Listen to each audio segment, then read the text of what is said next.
Tonight, Australia contaminated. A confirmed case of the deadly coronavirus. The latest health warnings with fears of an outbreak in Sydney. Chilling pictures inside the devastation of the water-bombing plane crash as the victims' shattered families arrive from America. A 6.8 magnitude earthquake hits Turkey. The death toll mounts as they desperately search for survivors. Sydney's property slump as the residential tower troubles turned buyers away. Australia Day preparations in full swing. The best places to celebrate across our city. And an Aussie veteran pushes the legendary Roger Federer in a 5-set thriller at the Open. This is 7 News with Chris Reason. Good evening. 2 men are tonight in an isolation ward at Westmead Hospital as the deadly coronavirus appears to have reached Sydney. Health chiefs say they're expecting both men to test positive. It comes as a Victorian man in his 50s was confirmed as the first person in Australia to be infected. This is the negative pressure isolation ward at Westmead Hospital where 2 men are being treated, likely carriers of the coronavirus. We have currently got 6 cases under investigation, and we have 2 of those cases on preliminary testing indicate they are probable cases. Test results for one of the men are expected tonight, the other tomorrow. Earlier, Victorian officials confirmed Australia's first case, a Chinese national in his 50s who flew into Melbourne on January 19 on flight CZ321 from Guangzhou. He did not show any symptoms whilst he was on the flight, so it's possible he was not contagious, but there's a lot we don't know about this virus.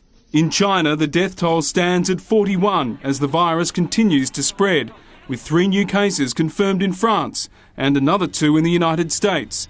2 people are being tested in Queensland, 4 in South Australia and another 4 here in Sydney. All of those cases have recently returned from China, and in one case they had contact with a confirmed case of the disease in Wuhan.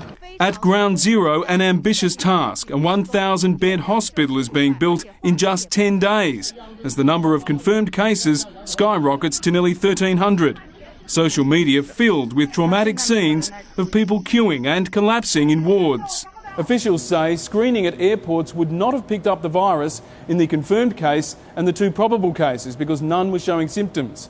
All 3 men are now being treated in isolation wards. Doctors say there is no cause for alarm as the risk of the virus spreading remains low for now. Authorities say they're investigating another 2,200 cases of people who have had close contact with patients. Highly likely we will see other cases in Victoria and in Australia. And Brian Seymour is at Westmead Hospital with some breaking news about the number of possible cases here in Sydney. Yes, Chris, we've just had it confirmed 12 people have been cleared so far, and it's now not 6 but 7 people under investigation, including the 2 men here in the isolation ward at Westmead. We're told every hospital has an isolation ward, and officials are ready to enact the quarantine protocols used during the swine flu, which claimed 191 lives a decade ago. Now, other people are currently being tracked down who are on the flight from Guangzhou that man in Victoria was on.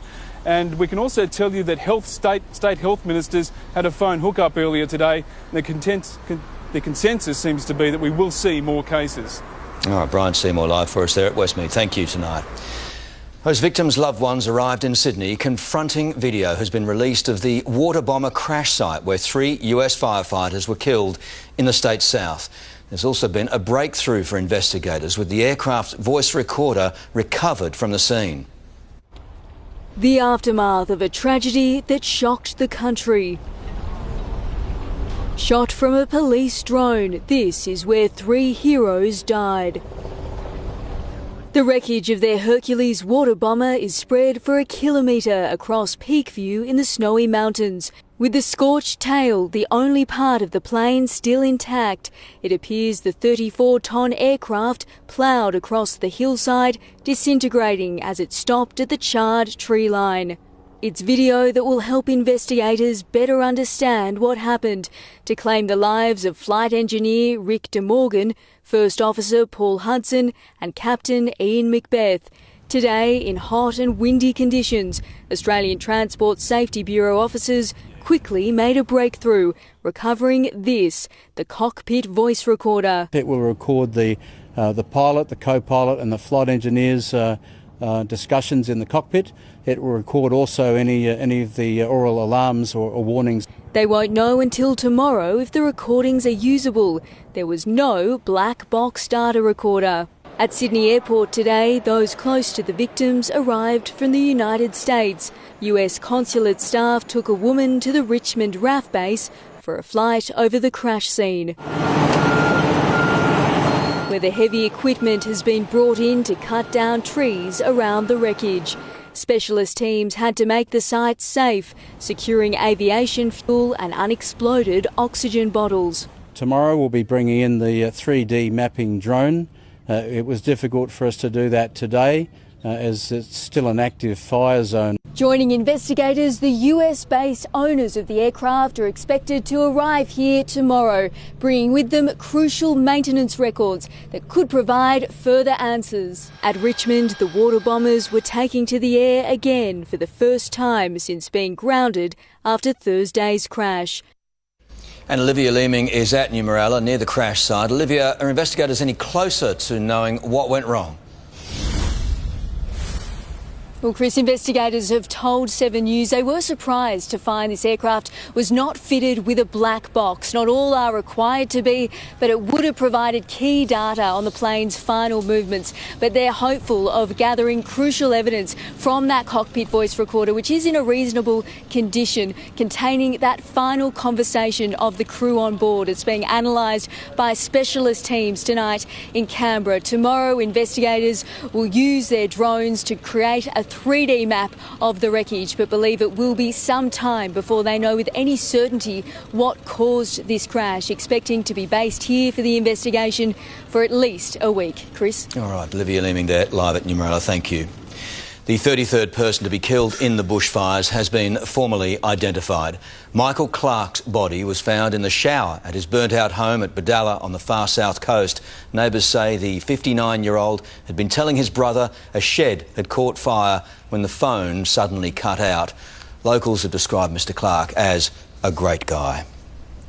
A man is lucky to be alive after he was pulled from the surf at Tamarama. The swimmer, in his 40s, suffered spinal injuries and nearly drowned before a surf lifesaver came to the rescue. Paramedics used a defibrillator as they worked for 2 hours on the rocks to stabilise him. He was taken to hospital in an induced coma.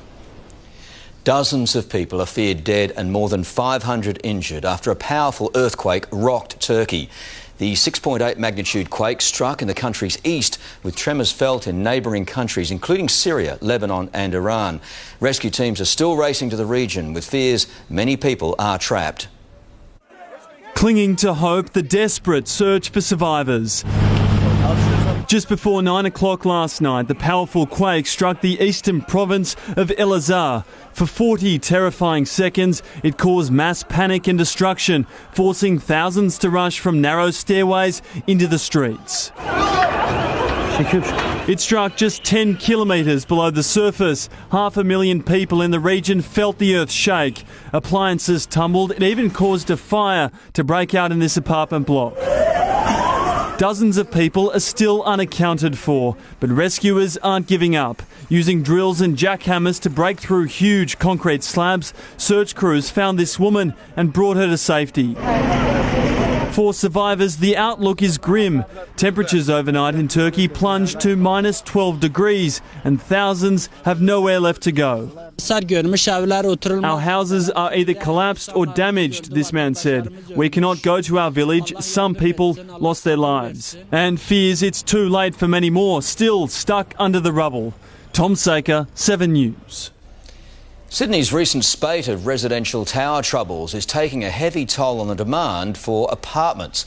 1 in 5 units are selling at a loss as investors look elsewhere and demand slows. At the height of Sydney's property boom came a flood of new apartments across the city. New figures suggest many buyers who snapped them up are now paying the price. We've seen a lot of loss-making sales over the September quarter, particularly in areas where there's a lot of high unit supplies. Among the suburbs worst hit, Parramatta, where prices are down nearly 1/5. Canterbury down 18%, and it's a similar story in Ryde. In Strathfield, prices have also fallen, some experts blaming the issues with the nearby Opal Tower. Property is one of the biggest purchases you're going to make in your life. So I think when people see these far-reaching stories of, mascot towers, towers not being built to last, it puts a lot of people off and it puts a real dampener on the apartment market. Don't just jump into any sort of area just because it's an attractive price or whatnot. You just obviously do your homework because it is a big investment. Not sure. There's an oversupply, isn't there? For people who've sold in these suburbs since 2016, on average they've lost between $70,000 and $80,000. The good news for property owners in affected suburbs, the number of new high-rise apartments going up has slowed considerably in the past year. So with supply easing, analysts say prices should turn around soon. Sydney is a growing city, more people will need housing, and that will support both rental demand and also buyer demand. Cameron Price, 7 News. Another actress has taken the stand in the Harvey Weinstein rape trial to support claims about the former Hollywood power broker. Rosie Perez testified her friend and fellow screen star was afraid of going to the police because it would end her career. Actress Rosie Perez says her friend answered the phone distressed. Asking what was wrong, Annabella Sciorra replied, "I think I was raped." It was 1993, says Perez. Sciorra wouldn't say who did it until a few weeks later. She told me it was in fact Harvey Weinstein that raped her.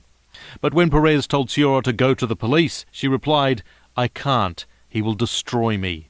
It follows Sciorra's tearful testifying yesterday about Weinstein's attack as prosecutors try to show a pattern of predatory behaviour. His defence team points to friendly messages some of his accusers later sent him as evidence the sex was consensual. But today, the forensic psychiatrist who also testified at Bill Cosby's sex crimes trial said it was common for sexual assault victims to stay in contact with assailants. Most individuals think, I can put it behind me, I can move on with my life. And Dr. Barbara Ziv said the vast majority of victims don't report the assault straight away. They can't believe this has happened, and there are often threats, like, if you tell anybody, I'm going to bring you down. Dr. Ziv, what do you hope they got from your testimony?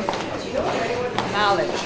With so little forensic evidence in this trial, the key challenge for the jury will be to decide whose version of what happened actually happened. Mr. Weinstein, do you think the jury will believe you or your accusers in this trial? It continues next week. In New York, Paul Kadak, 7 News. The Prime Minister's office has denied allegations that 2 senior staff members were involved in the so-called sports rort scandal. Deputy Nationals leader Bridget McKenzie is under increasing pressure to stand down after it was revealed she used $100 million in sports infrastructure to target marginal electorates in the lead-up to last year's election. It's very obvious that Bridget McKenzie should go, but now there are questions about who knew what when. What did the Prime Minister's office know and when did they know it?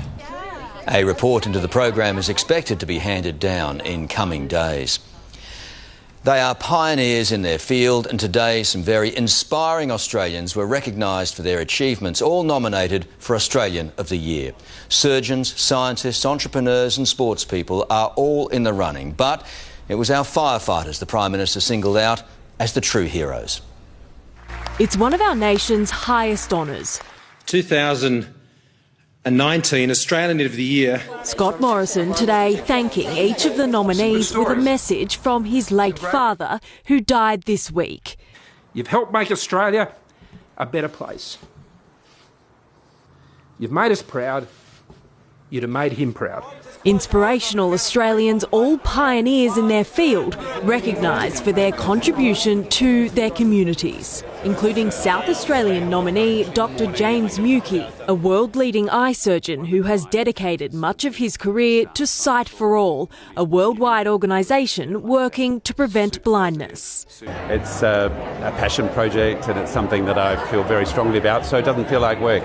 Also recognised Senior and Young Australian of the Year, with tennis ace Ash Barty nominated for her achievements on the court. Ash Barty has wrapped up the first set here.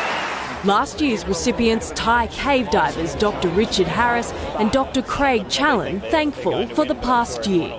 frantic year, but just the best year. And to find yourself in this position is absolutely amazing. But missing out this year, our firefighters. Nominations for 2020 closed in July before the true scale of the bushfire emergency was realised. But today, their ongoing service wasn't forgotten. We draw strength from those amazing volunteers who are out there today, selflessly serving. A spirit echoed by a number of outstanding Australians determined to make their country a better place. And we're live now to Taylor Aiken at the awards ceremony in Canberra. Taylor, when will we find out the winner? Well, not long now, Chris. Only a couple more hours, with nominees across all 4 categories beginning to arrive here, no doubt anxious to find out whether they will be named as the next Australian of the Year. Among the nominees, educators, scientists and volunteers, but the bookies' favourite are, in fact, both surgeons. But we'll have to wait a little bit longer to find out whether they're on the money. Chris? Also worthy. Thanks, Taylor, for that tonight. Now, Sally Bowery joins us with a look at the weather ahead. Sal, there could be some stormy skies for Australia tomorrow. Yeah, that's right, Chris. Tonight there is a severe weather warning north of Sydney with a band of storms from Orange to Dubbo stretching up to Tenterfield. Last night the weather washed down on Tamworth, turning the dry Werris Creek into a fast-moving torrent of water. Now, the system triggering all the instability is a deep trough just across eastern parts of Australia. Tomorrow the storms will form across the Blue Mountains with some short, sharp bursts of rain and a real risk of lightning strikes from around 2 p.m. for Sydney, which of course won't be ideal for those outdoor Australia Day celebrations. Right now it is a sticky 28 degrees along the coast at Cronulla. Humidity's been sitting around 80% today. Tomorrow it'll be even more uncomfortable, but I'll have all the details with the full forecast, Chris, a little later. Talk then. Thanks, Sal. A female worker has been terrorised by a gang of armed robbers. Next up, the terrifying security video as they bash her with a hammer. Plus, a family dinner turns deadly, the restaurant rampage that killed 6 people. Houston rocked what caused a fatal factory blast that damaged 200 homes. Back to school doesn't have to break the bank. Tips on how to save on supplies. That's later. And Roger Federer survives a 5-set epic against Aussie John Millman.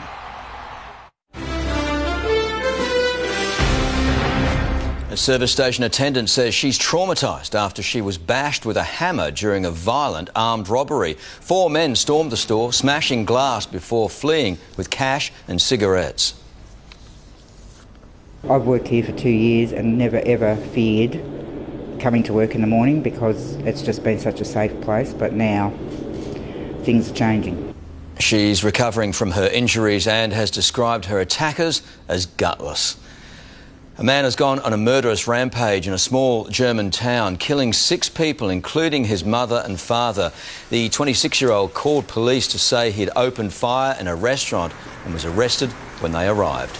The bodies of 3 men and 2 women were found inside while 2 others were injured. An exact motive is yet to be established, but it's believed to be a family dispute. 2 people are dead after a major explosion at a manufacturing plant in Houston. The blast was so powerful, up to 200 surrounding homes were gutted or badly damaged. A large fire broke out and debris was sent across the city. Fire investigators believe a leaking tank of propane gas is to blame. Well, you could do nothing to console Australia's John Millman today after the one that got away against the great Roger Federer. Jim Wilson is here. Jim, what a night. It was absolutely stunning, Reece. Unfortunately for Millman, not the right result. Good evening to you, evening everyone. First, we saw the incredible performance by 15-year-old Coco Gauff to knock out reigning champion Naomi Osaka. Then, lightning almost struck twice for Johnny Millman, but a second Grand Slam victory over the great Roger Federer eluded our Aussie journeyman. Nearing 1 o'clock this morning, after this... Oh, and Federer, he finds a way. Everything next became an agonising blur for John Millman. To be honest with you, mate, I'm not trying to stonewall you here, but I actually don't remember. I just don't remember, mate. I have so much respect for you, and it's such a pity. I'm so sorry. In the first to 10 super tiebreaker on Rod Laver Arena, Millman led 8-4. Oh, and he finds it again, this time with the cross-court. And I felt the roar was big when he won his 7th point in the breaker. People must have thought it was over. But Roger Federer picked off 6 straight points to claim his 100th Australian Open victory. I played some alright tennis to get there to that stage. His 3-word tweet said it all today. Only 8 players have 2 or more wins over Federer in 21 years at Grand Slams. What a rally! The 30-year-old Queenslander came awfully close to repeating his 2018 US Open triumph. The home crowd was torn. There was a guy trying to heckle me, calling me a few things, and then I called him something back. From a set down, the 38-year-old maestro rallied, but Merker knew the danger. Into the 5th set, Federer planned the post-mortem before his great escape. I guess I tried. I didn't play too bad after all, and I was getting ready to explain myself in the press conference. That all followed 15-year-old Corey Coco Gauff's win over reigning champion Naomi Osaka. Honestly, what is my life? Oh my gosh. I'm on Rod Laver Arena. I can't believe this. If he sees this, just tell him we can set up a meetup sometime. I need a selfie for Instagram. The Rocket was watching and wants to meet Coco too. Matt Carmichael, 7 News. We'll have to arrange that meeting with Rocket Rod. Back soon with more from the Open, including another boil-over in the women's draw. Also, what a catch in the Big Bash, and a fan cops a foul-mouthed tirade from England's superstar Ben Stokes. We'll tell you what sparked that rant. That's not the tennis, by the way, and not the cricket either. And living on the edge, that's the rally crash, everyone. That will take your breath away. A little technical hitch there, but it's okay. A couple of our national teams also in competition this afternoon on the road to Tokyo. We'll have the latest very, very shortly. Good on you. Thanks, Jim. Thanks, mate. London's top bakers are using Australia Day to provide some sweet relief. Next, how they're raising money for our bushfire victims. Plus, the shocking find that led to the arrest of 2 reptile smugglers. A lifeline for the bush, hundreds of trucks loaded with life-saving hay headed for the state's north. And how a virtual time machine is offering a glimpse into Sydney's past before the First Fleet. That's next. Nearly 200 native and exotic wildlife have been seized from a home in Sydney's southwest. 2 people are accused of making multiple attempts to smuggle the snakes, lizards, turtles and tortoises out of Australia since November 2018. Police say they tried to conceal the animals in parcels among electronic speakers and toy trucks. Both have now been granted bail. For those living overseas, Australia Day isn't only about beers and barbecues this year. The focus is on our bushfires. Top pastry chefs and restaurateurs across London have united, raising money from afar.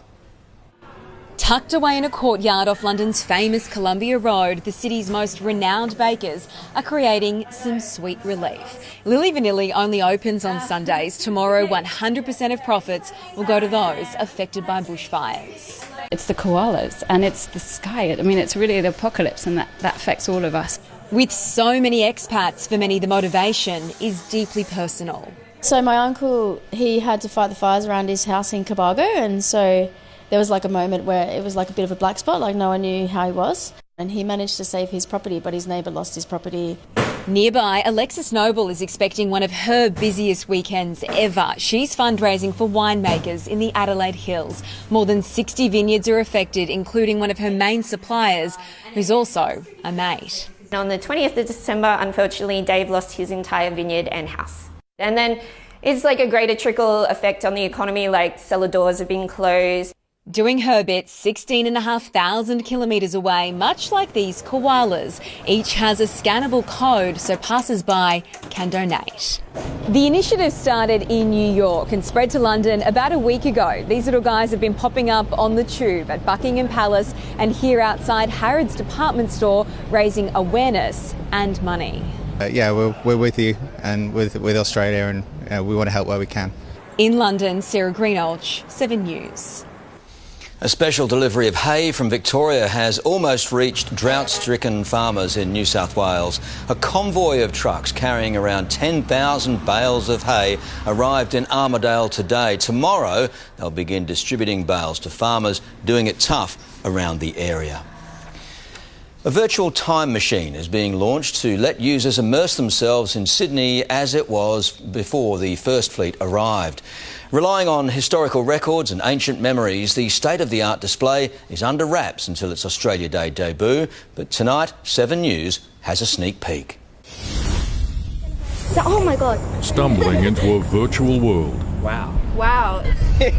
This is what they're seeing minus the 3D. Through virtual reality, they've been transported to Sydney 1 hour from European settlement, showing Australia's ancient life as it existed for thousands of years before the first fleet in 1788. I want to take people back to what it was like here, to experience what life was like and the landscape was like. It's so cool. It's so realistic as well. Wow. The paintings of Joseph Lycett were key to accuracy. Considered the surveillance photography of its day, his landscapes were sent to the king so he could see what the new colony was like. I think it's a way to educate, but I just want people to be immersed. First Fleet diaries, historical records and memories handed down through Sydney's Gadigal people have added colour. Developed over 5 years, the images were recorded at a virtual reality studio and let the user walk around the landscape among the scenery. When I was a kid, we always used to read about a time machine. Now these kids can actually experience a time machine through virtual reality. You can take that trip back in time at the Overseas Passenger Terminal from 10 a.m. Australia Day. Patrick Burns, 7 News. Next week marks 75 years since the liberation of Auschwitz. Next, Australian survivors' harrowing first-hand accounts. Also, the popular misconception about what your kids should wear on their feet.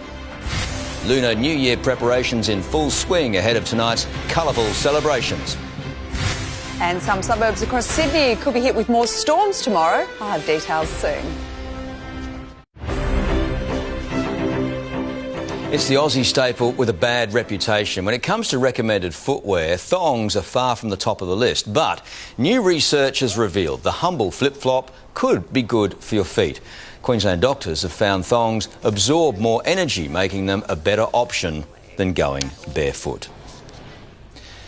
Australian survivors of the notorious Nazi death camp Auschwitz are using the 75th anniversary of their freedom to warn against the rise of hate across the world. With anti-Jewish hate crime up a remarkable 30% in Australia last year, they say now is the time to remember the 1 million Jews killed at that camp. Come here, darling. Two Auschwitz survivors with an excruciating bond, still tormented. I dream a lot that the Germans are coming and I'm looking for a place to hide. Even now? No. Lucia is now 88, but was just 12. That's my brother. When she saw her 7-year-old brother, Ricia, dragged off to the gas chamber. I didn't have time to say goodbye to my little brother. I feel very sad that he was not allowed to live. Very, very sad. More than 1 million people, mainly Jews, were murdered by the Nazis at Auschwitz. Now 95, then 20, Abram Goldberg is still driven by his mother's final words before she went to the gas chamber. Abram, you should do everything humanly possible to survive.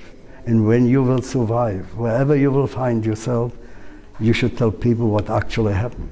The 75th anniversary of the camp's liberation coincides with an alarming rise in anti-Semitism here. The fact that hatred and ignorance continues to exist in pockets of the community implores us to educate more widely. So on Monday, Lucia wants us to mourn young Holocaust victims. For the 1 million Jewish children, some of them were so gorgeous. Abram wants us to celebrate survival. And this, I say, is mine and humanity's victory. Nick McCallum, 7 News. Today marks the start of Lunar New Year. Lion dancers put on a show in Chinatown in the city, the place where Sydney's Lunar New Year festivities began. It was just a small community event and now it has grown to be the largest celebration of Lunar New Year outside Asia. It kicks off 16 days of events and activities celebrating the Year of the Rat. Final preparations are in full swing ahead of Australia Day celebrations across the city and suburbs. Stages are set for concerts, although some fireworks displays have been cancelled. Still, demand is sky high for one sweet treat. A dusting of Aussie spirit as Marylander Cakes in Marylands ramps up Lamington production ahead of our National Day. On Australian Day, people eat more Lamington. These ones backed by a lot of hype. It's best Lamingtons in Australia. It's true blue. Crikey, that's good. In Parramatta Park, preparations for celebrations well underway. We're very proud Australians out in the West. A Channel 7 hot air balloon will take to the sky in Sydney's biggest display tomorrow morning.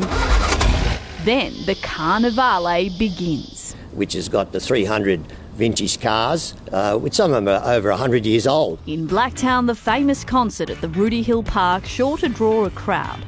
But there won't be fireworks in many of our suburbs, a nod to the ongoing bushfire crisis. In the city, the harbour is the centrepiece for celebrations. Historic tall ships like the James Craig setting sail in the famous race from Bradley's Head to the Harbour Bridge. A show of our past, vintage ferries also vying for attention. I think it's essentially the show what the harbour would have been like once upon a time. And a chance to get competitive. We like to think we're the best. Set to be settled on the high seas tomorrow. Serena Andaloro, 7 News. Well, back to school can be a costly time for parents, but it doesn't have to break the bank. From books to uniforms, we've rounded up the best places to get your hands on cheap supplies. Don't miss that story soon on 7 News. First, Jim is back with sport, and Jim, a fan cops a spray from a cricket superstar. Yeah, it got pretty nasty, Chris. Coming up, what sparked the foul-mouth rant from England all-rounder Ben Stokes. Also, the Big Bash is going down to the wire. Plus, Rafa continues his charge at the Open as a fourth-round showdown looms against Nick Kyrgios. And on the road to Tokyo, our Rugby Sevens and champion hockey teams in action this afternoon. All the highlights are next.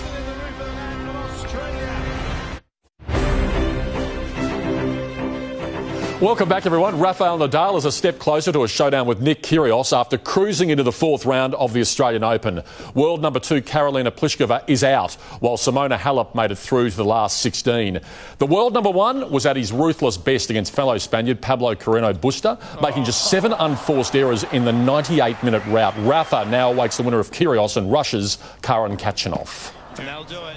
Nick always is excited to play here at home, and Karen is a player with great potential. So what you're saying is he'd rather play Kyrgios, right? I don't, but if it goes that way, I hope to be ready for it.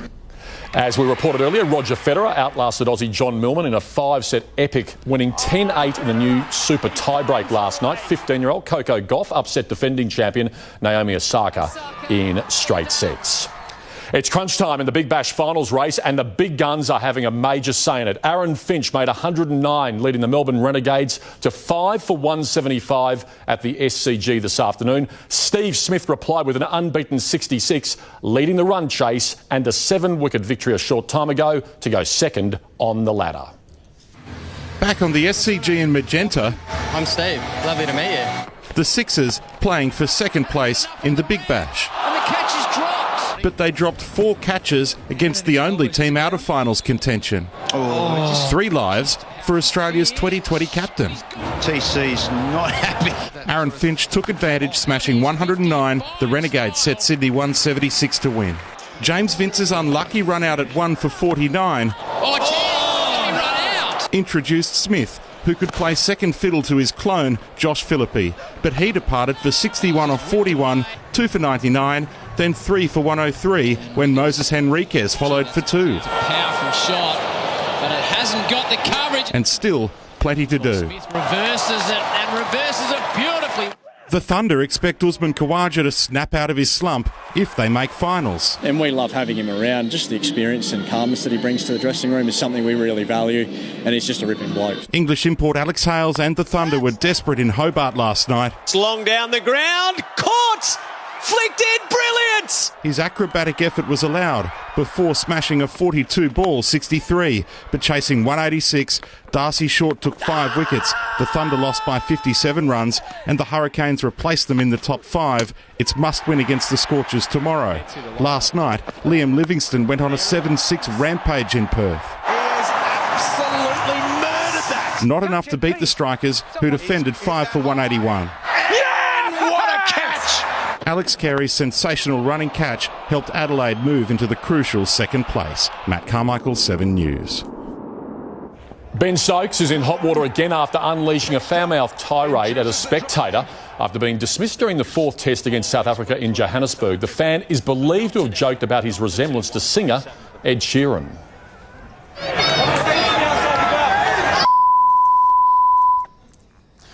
Wow. Stokes apologised for his unprofessional actions but could still face an ICC sanction for the rant. Sydney FC's rivalry with Melbourne Victory exploded again last night as the Sky Blues moved 11 points clear on the A-League table. Adam Lafondra and Costa Barbarouses were in the thick of it as Sydney FC got bragging rights over their arch rivals 3-0. Should be 3. Alexander Bam-Johan finally has a goal for Sydney FC. Bam-Johan was sent off before full-time after striking Lee Broxham in the face, with Broxham joining him after receiving a second yellow card. Earlier, the Newcastle Jets fell to the Phoenix 2-1 in Wellington. The Hockeyroos have started the Pro League season with a thriller against Belgium. Australia led 1-0 at Sydney Olympic Park, then fell behind 3-1 before starting their comeback. Caitlin Nobbs scored with 2 minutes left, then Kalindi Comerford equalised with 1 second to play. This needs to go in, and it goes, and it's the goal, is it? No, Australia may have levelled this up. It went to a shootout. The Hockeyroos won that 4-2 in a big start to their Olympic year. The Aussie women's side are off to a dream start at the Rugby Sevens in Hamilton. First they beat Brazil 24-14 before Elliot Green dominated in the 40-12 win over Russia. And this amazing try scorer gets the first for Australia. She's a superstar athlete. It was mixed fortunes for the men, though, thrashing Argentina before suffering a 19-12 loss to Fiji. And the Waratahs went down to the Queensland Reds 28-19 in their last pre-season game before the Super Rugby season begins next week. Sydney Kings coach Will Weaver says star big man Andrew Bogut is fully fit and ready for the NBL finals. Bogut played just 20 minutes last night as the Kings secured a playoff spot by thrashing the Illawarra Hawks 102-79. As far as I know, I think he's fine. He likes to keep loose during film. You know, he's on the ground rolling on his little ball, and he gets mad when somebody steals it. Sydney remained on top of the ladder with 3 games remaining in the regular season. The Sydney Swans' new draftees were put through their first real test, battling extreme heat and wind while climbing the Sydney Harbour Bridge on Thursday. All 5 of the Swannies recruits who moved to Sydney after last year's draft got to experience the city in all its glory. I've come in and felt like it's home since day one, so I'm incredibly lucky, and I know all the other first years feel the same, so we're all very blessed that we ended up at the Swans. The Swannies open their AFL Premiership season campaign against the Crows in Adelaide on March 21. Richie Port has lost the lead of the Tour Down Under heading into tomorrow's last stage. Port enters the final day trailing 2-time defending champion South African Daryl Impey by just 2 seconds. We're going to have guys up there tomorrow. I was a little isolated today, so hopefully tomorrow the boys are on song. Italian Giacomo Nizzolo claimed today's stage victory in a sprint finish at Victor Harbour. World champion Ott Tanak was involved in a frightening high-speed crash in the Monte Carlo Rally.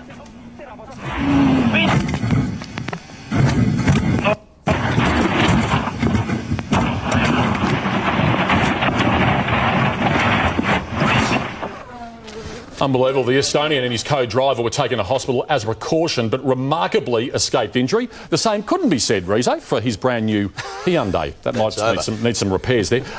Looking forward to being at Sydney Olympic Park tomorrow afternoon. I'll be hosting the Sydney Thunder and the Perth Scorchers there. They are playing for a spot in the finals. The Big Bash is right down to the wire. Hope to see a few more catches from you too, Jim. Let's not go there. Good on you, mate. All right, thank you. Thanks, Rize. Now, back-to-school shopping can be a strain on the purse strings, especially on the back of summer holidays, which is why every dollar counts for parents. Consumer Group Choice has some handy tips to make sure you don't overspend. 9.